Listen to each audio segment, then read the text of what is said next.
Oui, mon micro est ouvert.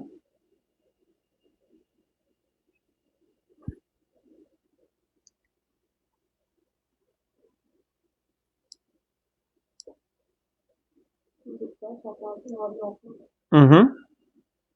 OK. Bon.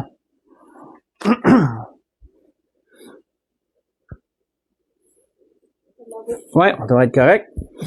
Donc, bonsoir à tous. J'espère que vous allez bien. J'espère que vous avez passé une belle semaine jusqu'à présent. Et que, comme moi, vous êtes fébriles de revoir le printemps, de voir la belle température s'emmener. On a tous hâte. Donc, en tout cas, moi, je l'ai.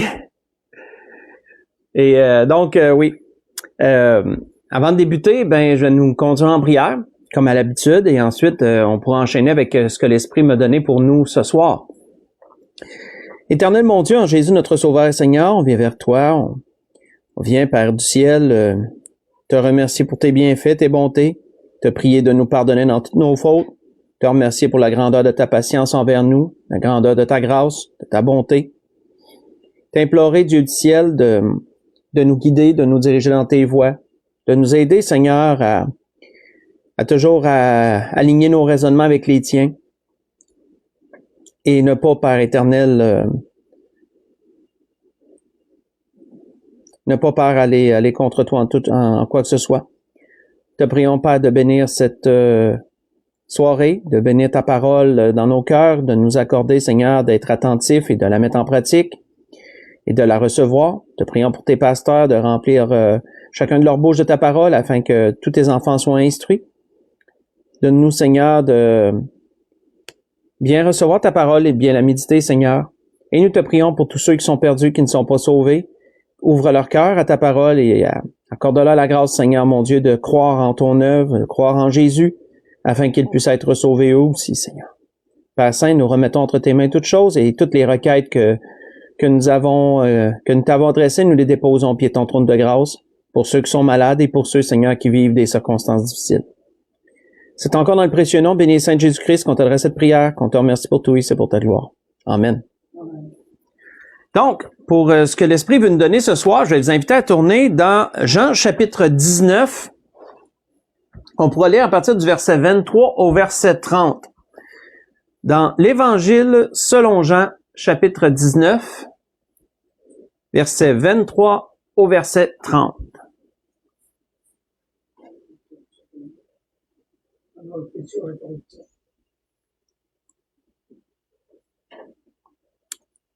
Jean, chapitre 19, verset 23 au verset 30. Il est dit, les soldats, après avoir crucifié Jésus, prirent ses vêtements et ils en firent 4 parts, une part pour chaque soldat.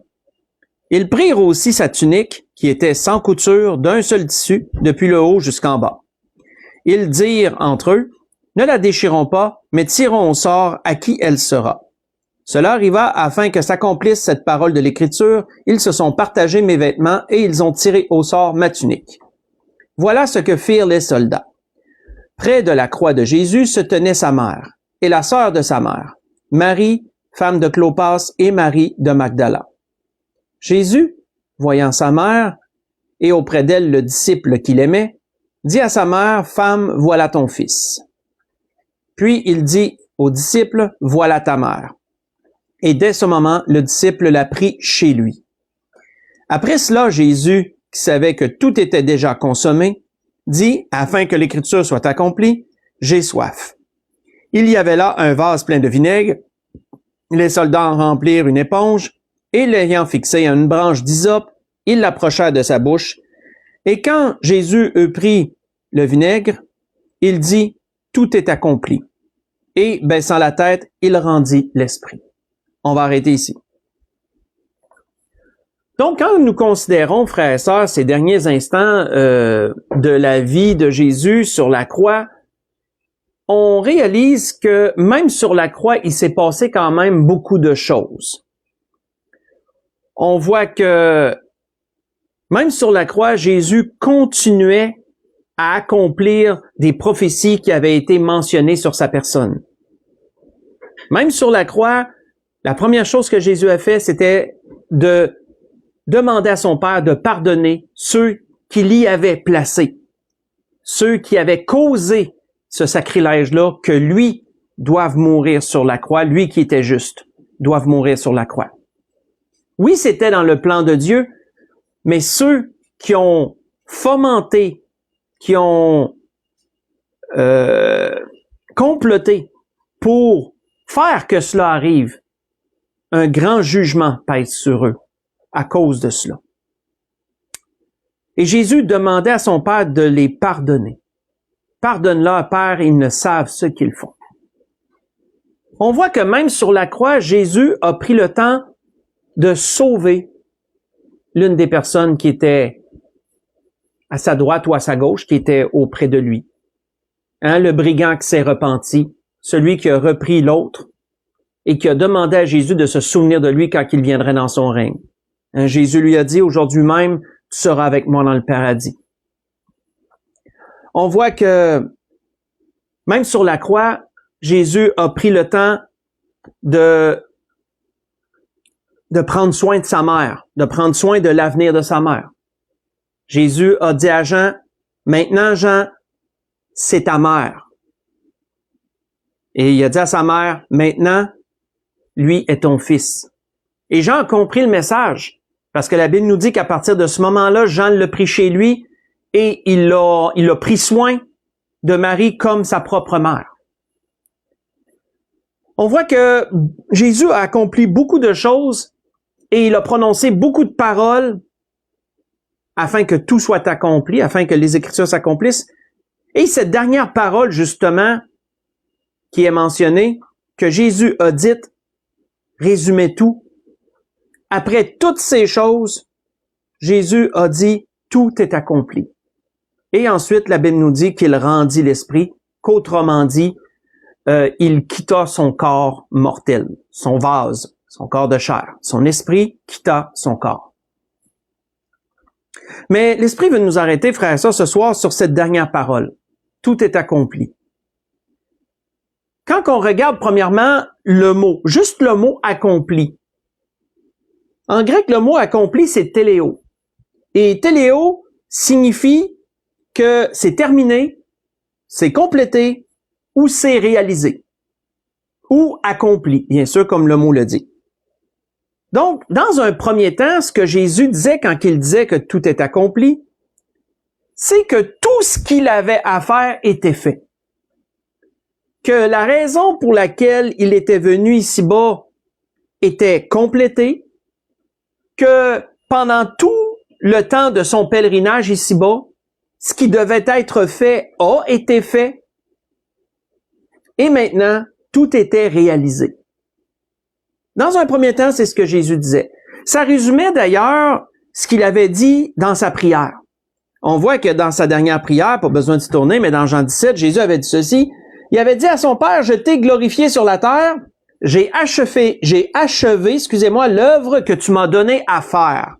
Vous voyez ça dans Jean 17, verset 4. Ça résume pas mal bien cela. Jésus dit dans sa prière à son Père, j'ai achevé l'œuvre que tu m'as donnée à faire. Et la dernière parole qu'il prononce sur la croix, tout est accompli, tout est terminé et réalisé. Dans sa vie, Jésus avait accompli tout ce que la loi requérait et il avait accompli tout ce que les prophètes avaient annoncé. Ça rentre dans le concept que tout était complété. Mais l'Esprit veut nous amener sur une profondeur, frères et sœurs, par rapport à ces choses, parce que quand on regarde juste le mot accompli, c'est ce qu'on voit. On vient de le mentionner. Le mot accompli, en grec téléo, veut dire que c'est terminé, c'est réalisé, c'est finalisé, c'est complété, c'est accompli. Mais quand on regarde la phrase au complet et le choix des mots, tout est accompli, on réalise, frères et sœurs, quand on fait des recherches historiques, qu'il y avait 3 sens dans lesquels cette phrase-là pouvait être mentionnée.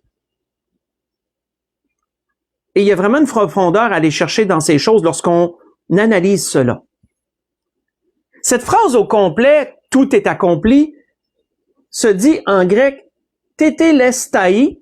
Tétélestai, ça veut dire tout. Là. Tout est accompli, tétélestai.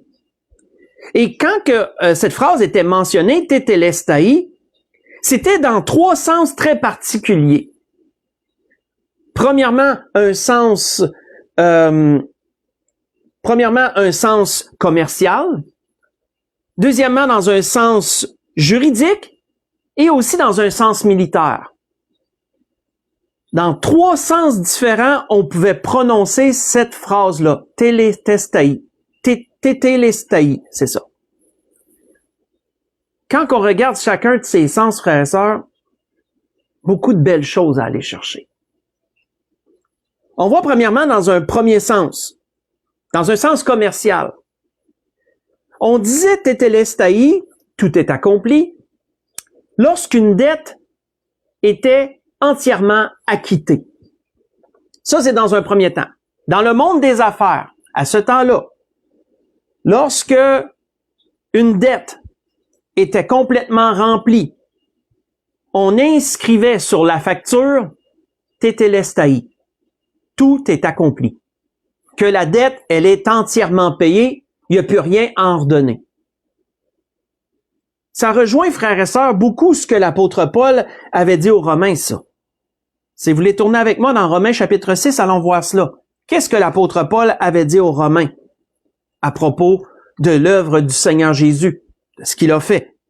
Romains chapitre 6, si on lit verset 17 au verset 23.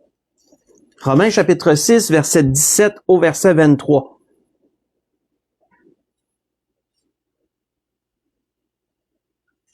Dans un premier sens où on disait cette phrase « tout est accompli ». Sens commercial, lorsqu'une dette était entièrement acquittée. On voit que l'apôtre Paul disait ceci aux Romains, « Mais grâce », Romains chapitre 6, verset 17, à partir du verset 17, il disait « Mais grâce soit rendue à Dieu de ce que, après avoir été esclave du péché, vous avez obéi de cœur à la règle de doctrine dans laquelle vous avez été instruits. Ayant été affranchis du péché, vous êtes devenus esclaves de la justice. Je parle à la manière des hommes à cause de la faiblesse de votre chair. De même donc que vous avez livré vos membres comme esclaves à l'impureté et à l'iniquité pour arriver à l'iniquité, ainsi maintenant livrez vos membres comme esclaves à la justice pour arriver à la sainteté. Car lorsque vous étiez esclaves du péché, vous étiez libres à l'égard de la justice. Quels fruits portiez-vous alors? Des fruits dont vous rougissez aujourd'hui. Car la fin de ces choses, c'est la mort. Mais maintenant, étant affranchis du péché et devenus esclaves de Dieu, vous avez pour fruit la sainteté et pour fin la vie éternelle. Car le salaire du péché, c'est la mort, mais le don gratuit de Dieu, c'est la vie éternelle en Jésus-Christ, notre Seigneur. On va arrêter ici. C'est pas pour rien, frères et sœurs, que l'apôtre Paul utilisait l'exemple de l'esclave en ce qui a trait aux Romains à qui il parlait, parce que les Romains étaient très connaissants du système de l'esclavagisme, parce que eux le pratiquaient beaucoup. Il y avait énormément d'esclaves dans la civilisation romaine. C'était courant qu'il y ait des esclaves. On voit que Jésus leur parle ici d'esclavagisme. Il dit, vous étiez esclaves du péché. Qu'autrement dit, à cause de Satan, qui a placé l'humanité sous cet esclavage-là, depuis Adam et Ève, depuis qu'ils avaient chuté, ben toute l'humanité est entrée dans l'esclavage du péché. Qu'autrement dit, à travers le péché, nous étions esclaves. Mais qu'est-ce que l'apôtre Paul disait aux Romains? Il dit, par Jésus-Christ, vous avez été affranchis. Et vous savez, le terme affranchi est quand même important. Ça veut dire libéré. Quand tu es affranchi, tu es libéré. Autrement dit, à l'époque romaine, pour être capable d'être libéré, c'est qu'il fallait que tu sois racheté. Il fallait que soit tu sois capable de payer ton propre rachat, ou soit que quelqu'un d'autre te rachète. Paye ce que tu vaux pour être délivré, pour être affranchi, libéré de l'esclavage. L'apôtre Paul dit aux Romains, vous étiez autrefois esclaves du péché, mais vous avez été affranchis.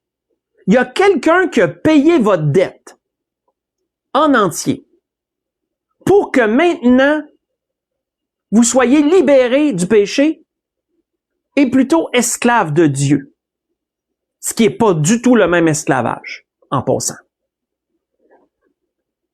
On voit que Dieu, à travers l'œuvre de Jésus-Christ à la croix, a payé la rançon que l'humanité devait à Dieu.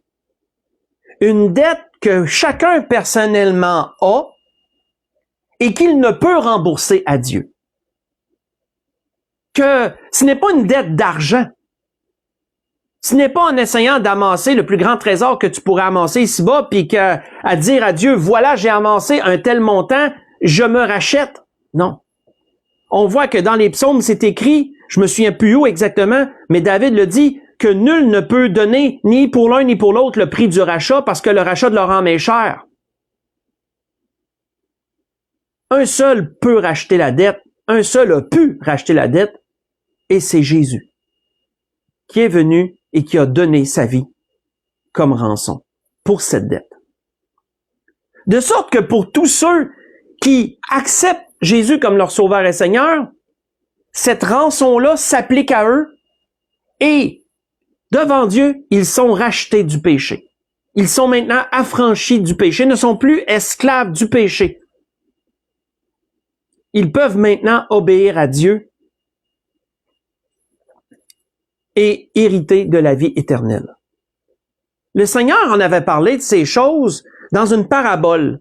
Lorsque le Seigneur avait parlé de la parabole sur celui qui devait, le serviteur qui était endetté.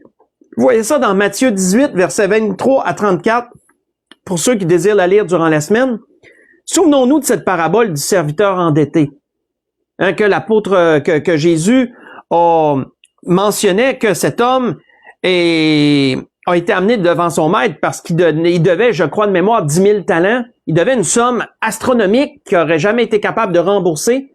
Et qu'est-ce que le maître avait fait? Le maître, devant ses supplications, lui avait remis la dette.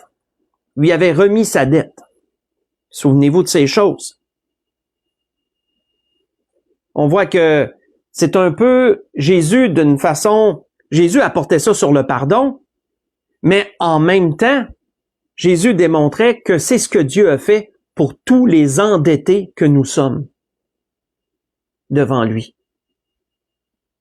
À travers son Fils, il a payé la dette. Et frères et sœurs, notons que Jésus, lorsqu'il a donné sa vie en rançon, il n'a pas seulement donné un acompte sur notre dette vis-à-vis de Dieu. Il a payé la totalité. C'est la totalité. Il n'y a pas un solde qui est impayé, là. C'est la totalité qui a été payée. Tout a été réglé, de sorte que d'une façon commerciale, Jésus pouvait dire « tout est accompli ». Dans ce sens-là, tétélestai s'appliquait « tout est accompli ». La dette est entièrement payée. Dans un deuxième sens, on voit, comme je l'ai mentionné, que c'était dans un sens judiciaire. Pourquoi? Parce que on pouvait aussi dire « tout est accompli » dans un domaine légal lorsque un prisonnier avait complètement purgé sa peine. Lorsque il y avait une sentence qui avait été appliquée par un juge et qui avait été totalement remplie, ben à la fin, lorsque il était reconnu que la peine avait été entièrement purgée, mais on disait cette phrase-là, « tétélestai », tout est accompli. Et là, maintenant, la personne était libérée puisqu'elle n'avait plus de casier judiciaire. en d'autres mots. La justice avait été satisfaite. Elle avait été complète.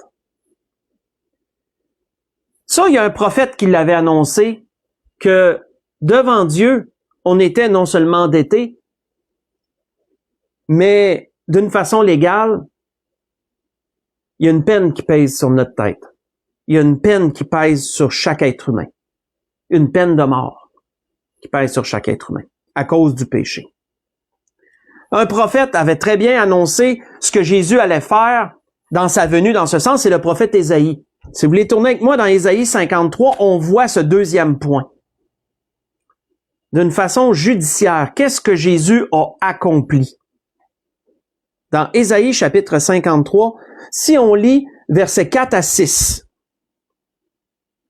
dans cette grande prophétie qui est une référence à propos des souffrances de Jésus,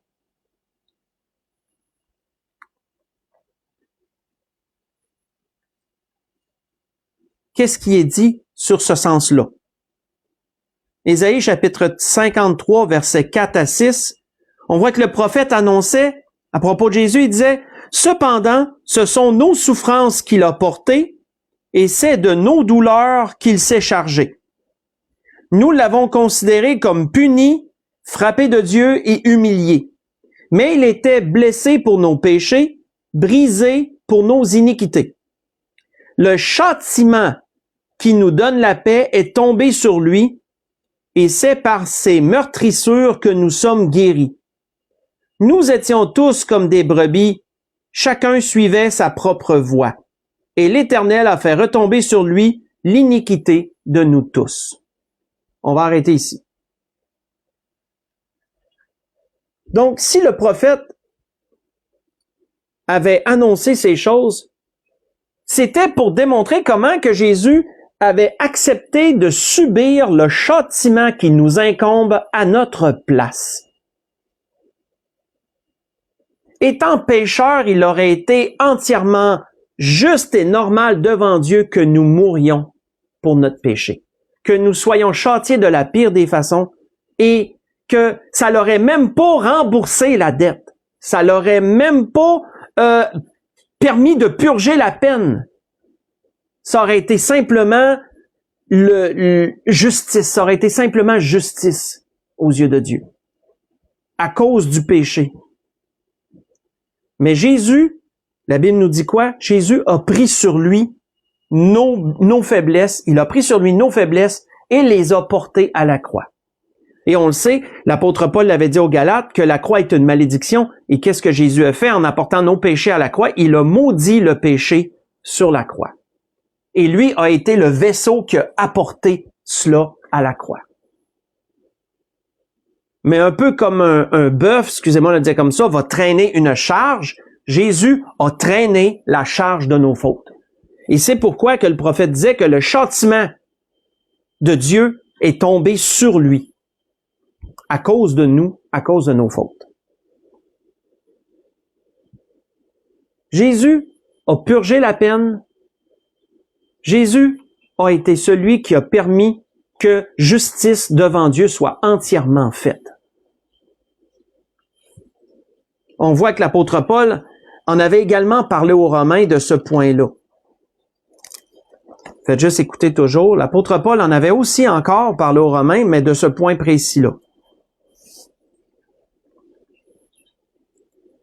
L'apôtre Paul avait dit ceci.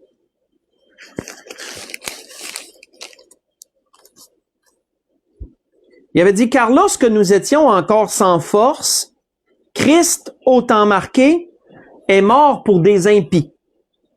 À peine mourrait-on pour un juste, quelqu'un peut-être mourrait pour un homme de bien. Mais Dieu prouve son amour envers nous, en ce que lorsque nous étions encore des pécheurs, Christ est mort pour nous. » Les morts pour nous, morts à notre place, a subi le châtiment que nous méritions. À plus forte raison, maintenant que nous sommes justifiés par son sang, serons-nous sauvés par lui de la colère. Car si, lorsque nous étions ennemis, nous avons été réconciliés avec Dieu par la mort de son Fils, à plus forte raison, mais à plus forte raison, excusez-moi, oui, étant réconciliés, serons-nous sauvés par sa vie. Et non seulement cela, mais encore, nous nous glorifions en Dieu par notre Seigneur Jésus-Christ, par qui maintenant nous avons obtenu la réconciliation. Ce que je vous ai lu, c'est dans Romains chapitre 5, j'ai lu le verset 6 jusqu'au verset 11.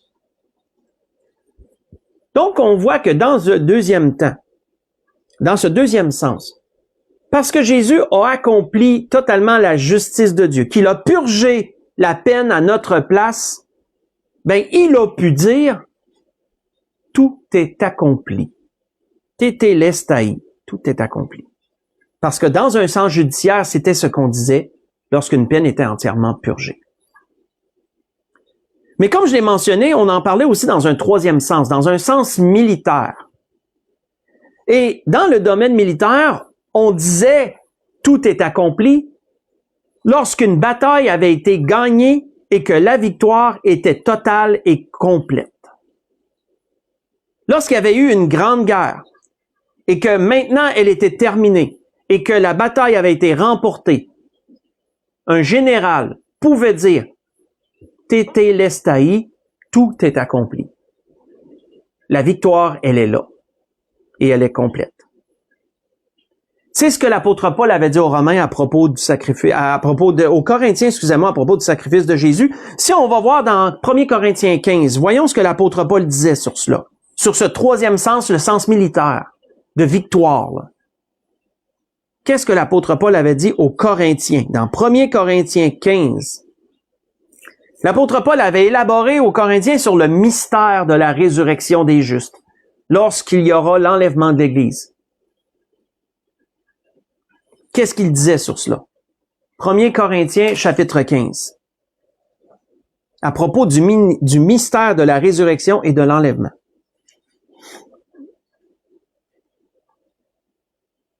« 1 Corinthiens 15, à partir du verset 51, l'apôtre Paul dit, « Voici, je vous dis un mystère. Nous ne mourrons pas tous, mais tous nous serons changés. En un instant, en un clin d'œil, à la dernière trompette. La trompette sonnera, et les morts ressusciteront incorruptibles.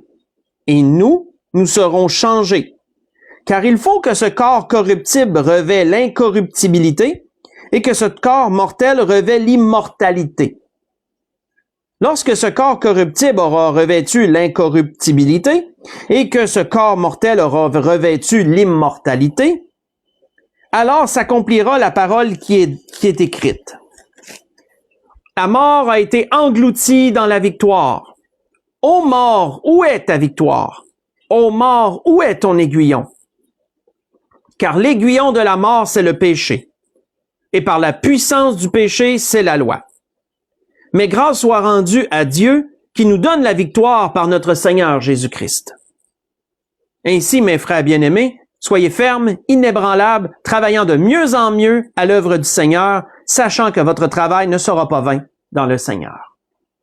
On va arrêter ici. Paul expliquait, frères et sœurs, que la résurrection, lorsqu'elle surviendra, lorsque l'enlèvement de l'Église arrivera, et que tous les morts en Christ, les morts qui nous ont précédés, même les morts de l'Ancien Testament qui vivaient dans l'espérance du Christ à venir, lorsqu'ils ressusciteront, j'ai déjà parlé de ces choses dernièrement, et que ceux qui sont vivants restés, faites référence dans 1 Thessaloniciens chapitre 4, à partir du verset 15, me semble, verset 15, verset 18, dans ces coins-là. Lorsque ceux qui sont vivants seront changés, et que tous ensemble, morts, ressuscités et vivants, transformés, avec tous des corps glorifiés, nous monterons à la rencontre du Seigneur dans les airs. Mais qu'est-ce que ça sera à ce moment-là? Ce sera la victoire sur la mort. On voit que l'apôtre Paul en parlait précédemment dans le même chapitre, mais le verset 26. En disant que le dernier ennemi qui sera réduit à l'impuissance, c'est la mort. Et c'est pourquoi l'apôtre Paul disait que lorsque ce glorieux jour viendra, on dira « Ô mort, où est ta victoire? Ô mort, où est ton aiguillon? » Mes frères et sœurs, ce qu'on doit retenir, c'est qu'avant que cette victoire-là soit, il y a déjà eu victoire de la part du Seigneur sur le diable et sur l'enfer. Parce que lorsque le Seigneur a donné sa vie pour nous à la croix, il a donné un coup fatal à Satan. Il a libéré les gens, comme les 2 points précédents qu'on a vus, les 2 sens précédents le disaient. Il a dégagé les gens de la dette du péché. Il a libéré les gens de l'esclavage du péché. Ce qui veut dire que oui, nous sommes toujours pécheurs dans notre chair, mais le péché n'empêche plus l'âme d'être réconciliée avec Dieu et de pouvoir hériter de la vie éternelle. C'est ça, être libéré du péché. C'est ça, être libre à l'égard du péché. Ça ne veut pas dire qu'on ne commet plus aucun péché. Notre chair demeure toujours faible et le péché habite toujours dans notre chair. L'apôtre Paul en parlait d'ailleurs aux Romains encore là, en disant en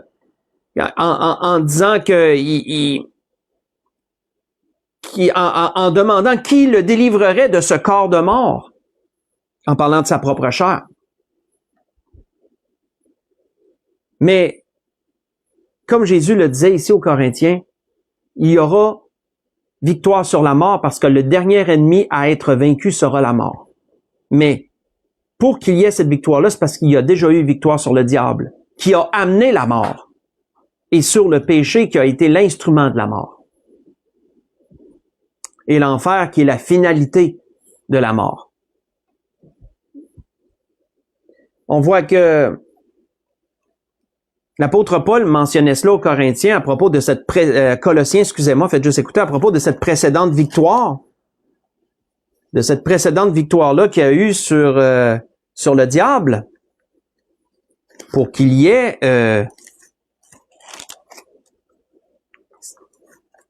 cette délivrance-là. On voit que l'apôtre Paul avait dit ceci aux Colossiens. Il avait dit, il, en parlant de Jésus, a dépouillé les dominations et les autorités. Il les a livrées publiquement en spectacle en triomphant d'elles par la croix. C'est qui les dominations et les autorités? Mais c'est le diable et les démons, les anges déchus. Il a triomphé de tous ces méchants à la croix. Il les a livrés publiquement en spectacle.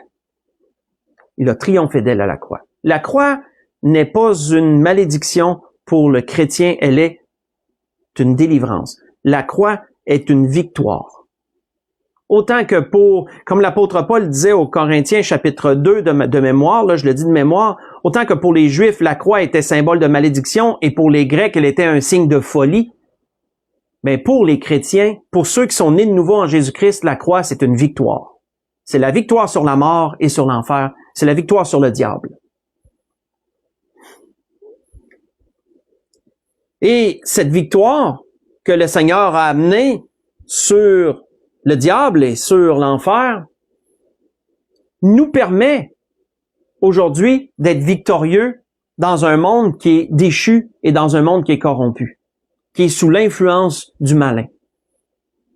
On voit que c'est l'apôtre Jean qui disait cela en disant « Car tout ce qui est né de Dieu triomphe du monde, et la victoire qui triomphe du monde, c'est notre foi. » Qui est celui qui a triomphé du monde, sinon celui qui croit que Jésus est le Fils de Dieu?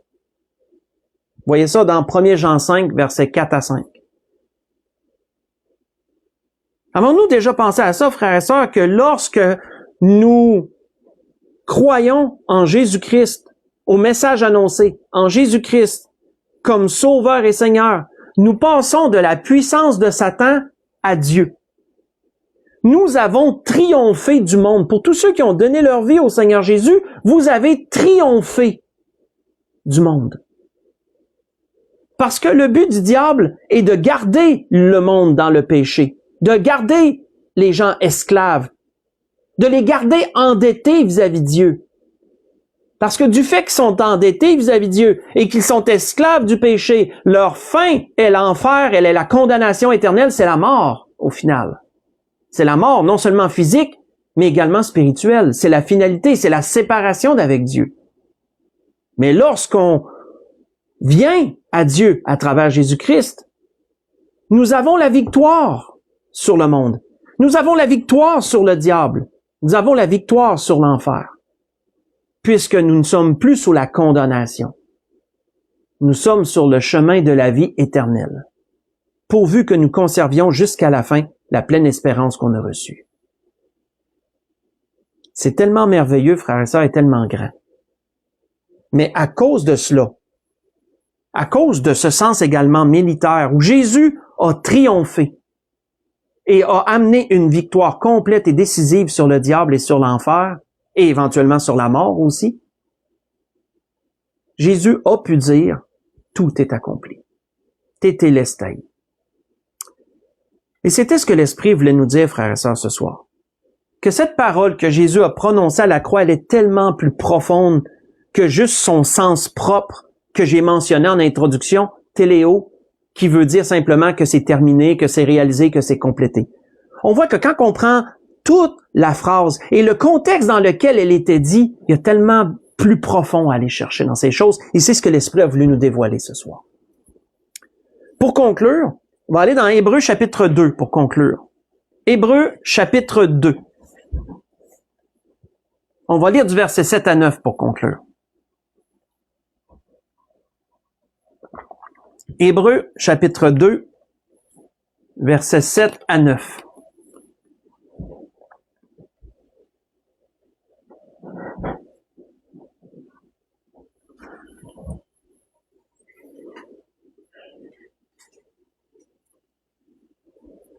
On voit que l'auteur nous parle de Jésus et il mentionne ceci à Dieu. Il cite en fait des passages de l'Ancien Testament. Il dit, tu l'as abaissé pour un peu de temps en dessous des anges. Ça, c'est Jésus qui a été abaissé pour un peu de temps en dessous des anges. Et tu l'as couronné de gloire et d'honneur. Tu as mis toutes choses sous ses pieds. En effet, en lui soumettant toutes choses, Dieu n'a rien laissé qui ne lui soit soumis. Et ça, faites référence, frère et sœurs, excusez-moi, au message que j'ai prêché dernièrement à propos du fait que Jésus est Dieu, à propos de la grandeur de Jésus, et que tout a été créé par lui et pour lui. Faites le lien avec ce qui vient d'être dit ici. Dieu a tout mis sous ses pieds et n'a laissé aucune chose qui ne lui soit soumise. Cependant, nous ne voyons pas encore maintenant toutes ces choses, que toutes ces choses lui soient soumises. Présentement. Mais celui qui a été abaissé pour un peu de temps au-dessous des anges, Jésus, nous le voyons couronné de gloire et d'honneur. C'est pourquoi il nous est dit ailleurs que présentement, le Seigneur, lorsqu'il a ascensionné auprès du Père, qu'il est retourné auprès de son Père, qu'on voit dans les Actes chapitre 1, qu'il est retourné au ciel, et qu'il a été annoncé que à ses disciples, comme il est allé de cette manière, il reviendra de la même manière. Mais à partir du temps que Jésus est entré dans les cieux, il s'est assis à la droite de Dieu et il est couronné de gloire et d'honneur. Et il attend le moment où toutes choses seront mises sous ses pieds, ça veut dire une domination complète. Et ça s'en vient. Ça s'en vient. Lorsque Dieu va lui dire de revenir ici-bas, dans sa seconde venue, et que là, il va détruire l'Antéchrist, va enchaîner le diable pour 1000 ans, il va établir son règne de paix, maintenant, à ce moment-là, la domination sera sur son épaule, et là, il aura tout sous ses pieds. Mais présentement, c'est pas encore chose totalement faite. C'est pour ça que l'auteur disait ces choses-là. Mais on voit qu'il est dit, verset 9, celui qui a été abaissé pour un peu de temps en dessous des anges, nous le voyons couronné de gloire et d'honneur. Ça, c'est effectif, c'est déjà le cas. À cause de la mort qu'il a soufferte. Ainsi, par la grâce de Dieu, il a souffert la mort pour tous. On va arrêter ici. Donc, frères et sœurs, si Jésus a tant d'honneur, s'il mérite tant de gloire, comme il a été mentionné aussi, si vous voulez lire durant la semaine, dans Philippiens 2, versets 9 à 11, c'est mentionné que tout a été mis sous ses pieds. et qu'il a été élevé au-dessus de toute chose, si Dieu lui a tant donné, mais c'est à cause que Jésus a tout accompli pour l'humanité. Tout accompli dans tous les sens qu'on a mentionnés ce soir. Car tous ces sens viennent à une seule et même chose, le salut de l'humanité. La grâce que je nous souhaite à tous, frères et sœurs, que si entre autres quelqu'un n'est pas sauvé et qu'il entend ce message, mais qu'il sache que lui aussi peut être acquitté de sa dette qu'il a envers Dieu. Même s'il n'en a pas conscience, il est endetté envers Dieu d'une façon qu'il ne pourra jamais de sa vie rembourser. Qu'une personne qui n'est pas sauvée comprenne qu'elle a une peine, elle a un châtiment sur sa tête. Et si elle n'a pas conscience que le châtiment il est là maintenant, lorsqu'elle mourra et qu'elle ouvrira ses yeux en enfer, elle aura la pleine conscience du châtiment qui pesait sur sa tête. Mais il sera trop tard. Il sera trop tard. Parce que une fois que tu es en enfer, on peut plus payer pour enlever ton châtiment. C'est trop tard, le châtiment est effectif. Ça, c'est pendant la vie que tu peux encore faire rembourser ça, que tu peux encore que cette peine-là peut être purgée. Elle l'a déjà été pour toi, mais il faut accepter Jésus pour ça. Et dans un troisième temps, si une personne n'est pas sauvée, qu'elle sache que si elle reçoit Jésus comme Sauveur et Seigneur, c'est la victoire. Elle aura la victoire. Elle aura la victoire sur le diable, qui veut la garder captive. Elle aura la victoire sur le monde, qui est influencé par le diable et qui veut éteindre la foi. Elle aura la victoire sur l'enfer parce qu'elle n'aura plus la condamnation éternelle, mais héritera de la vie éternelle, qui est complètement différente. Et éventuellement, elle aura la victoire sur la mort. Et vous savez, quand je méditais sur ces choses que le Seigneur parlait d'immortalité, on voit à quel point, moi, ça me faisait penser à tous les hommes de nos jours qui cherchent toutes les façons possibles de prolonger leur vie et de ne pas mourir. Il y en a là dans les plus riches, quand tu as tout, puis tu sais plus ce que tu peux avoir tellement tu as tout, mais tu cherches à quoi? Tu cherches à ne plus mourir. Tu cherches à vivre pour toujours.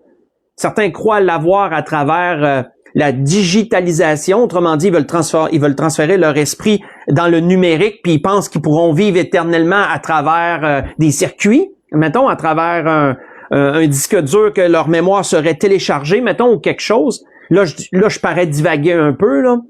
Je dérive un peu, mais c'est pour dire que certains, comme je pense que c'était-tu le fondateur de Walt Disney qui s'est fait cryogéniser, puis qu'il a demandé à ce que lorsqu'un jour on trouvera une manière de vivre éternellement, qu'on le décongèle puis qu'on le fasse vivre éternellement. Les hommes cherchent la vie éternelle, mais ne vont pas par le Seigneur Jésus pour la recevoir.